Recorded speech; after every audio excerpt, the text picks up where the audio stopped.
Pagguho ng Santa Maria Cabagan Bridge sa bayan ng Santa Maria Isabela noong Huwebes ng gabi, pinaiimbestigahan na ni Pangulong Ferdinand R. Marcos Jr.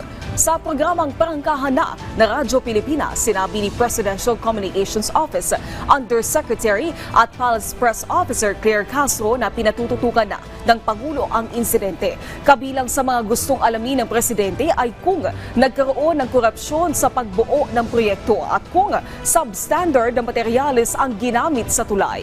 Iginiit din ni Jose Castro na pananagutin ang sinumang mapatutunayang nagkaroon ng pagkukulang.